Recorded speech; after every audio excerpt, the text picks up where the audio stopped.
Ustadz, kami semua tanya dong Ustadz.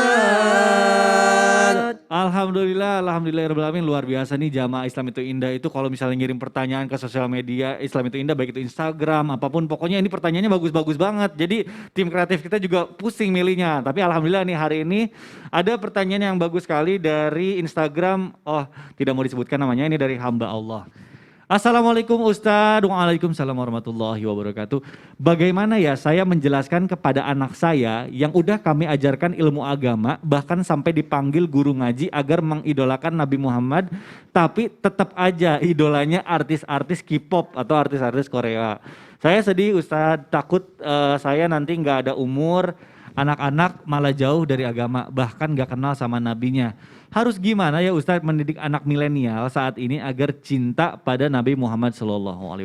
Masya Allah, pertanyaannya bagus sekali, mewakili banyak jamaah yang di rumah. Boleh dijawab oleh guru kita Ustadz Syam, silakan. Serahkan kepada ahlinya.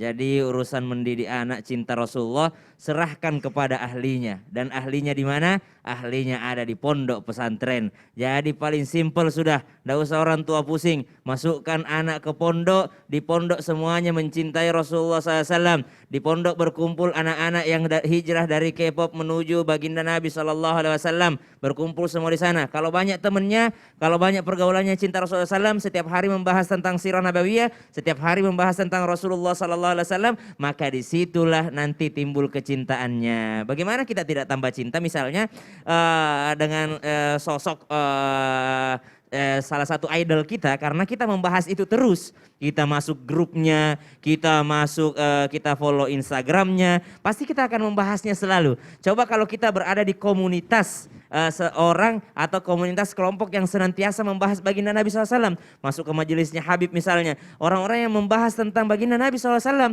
maka kita akan selalu mengingat baginda Nabi SAW. Lalu bagaimana kalau nggak bisa pesantren Ustadz, misalnya nggak bisa jauh orang tuanya, maka kajian-kajian diikuti. Betul. Atau sama-sama membahas kecintaan kepada baginda Nabi SAW. Saya ingatkan buat teman-teman, kecintaan kita kepada idol kita itu hanya tipuan mata saja. Betul. Karena kita nggak pernah melihat langsung kepada baginda Nabi SAW. Sekali kita melihat Rasulullah, maka kita akan lupakan yang lainnya. Wah, Masya Allah. Ini kita nggak pernah lihat aja nih sama Rasulullah SAW. Perlu dicatat ya. Betul. Itu ya. Aduh, luar biasa. Dan segalanya pasti butuh proses, tidak bisa langsung ya. Mungkin pelan-pelan cara mengajarkannya juga.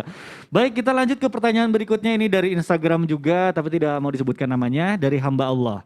Assalamualaikum Habib dan Ustadz. Waalaikumsalam warahmatullahi wabarakatuh.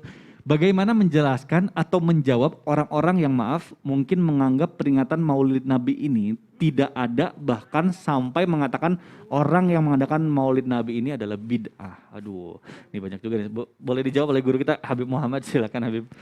Al-Habib Umar bin Muhammad bin Salim bin Hafid, beliau mengatakan la ya'rif gadral maulid illa man araf gadral maulud. Orang itu tidak akan mengenal nikmatnya kehebatan maulid Nabi kecuali dia tahu siapa kemuliaan orang yang dilahirkan diperingati maulidnya. Maka bid'ah, kita pengen tahu bid'ah itu namanya yang tidak ada di zaman Rasul. Bid'ah tapi bisa dikatakan bukan berarti tidak semua yang tidak ada di zaman Nabi itu tidak bagus. Di antaranya peringatan maulid baginda Nabi besar Muhammad SAW yang sudah diadakan tradisi dari ulama-ulama besar, imam-imam besar, orang-orang yang hebat yang mengadakan maulid Nabi, bahkan sejarah tersebut dibacakan. Untuk apa? Seperti tadi Ustadz Syam menjawab buat anak milenial. Dari mana itu anak milenial bisa tahu, supaya dia bisa tahu kehebatan kemuliaan Nabi dengan barakah daripada maulid Nabi. Jadi kalaupun dikatakan bid'ah, itu bid'ah hasanah. Tidak ada zaman Nabi tapi bagus dilakukan. Imam Ibnu Hajar bahkan mengatakan itu sunnah.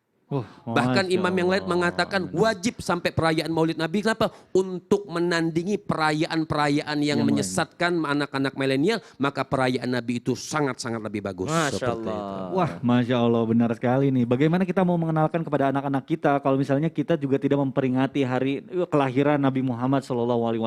Aduh, alhamdulillah Habib, terima kasih, jawabannya luar biasa sekali.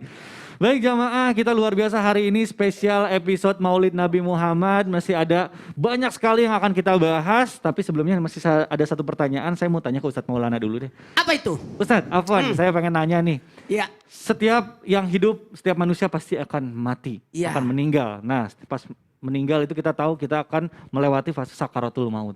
Nah ini ada satu pertanyaan mengenai sakaratul maut. Benarkah kita sebagai kaum Rasulullah itu nanti pada saat sakaratul mautnya tidak akan merasakan sakit sehebat rasa sakit yang dirasakan oleh Nabi Muhammad SAW?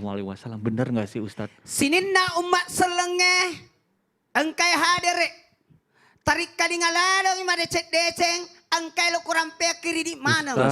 Sabar. Jangan marah-marah. Ini Sabar. sebenarnya Ini khutbah. Oke.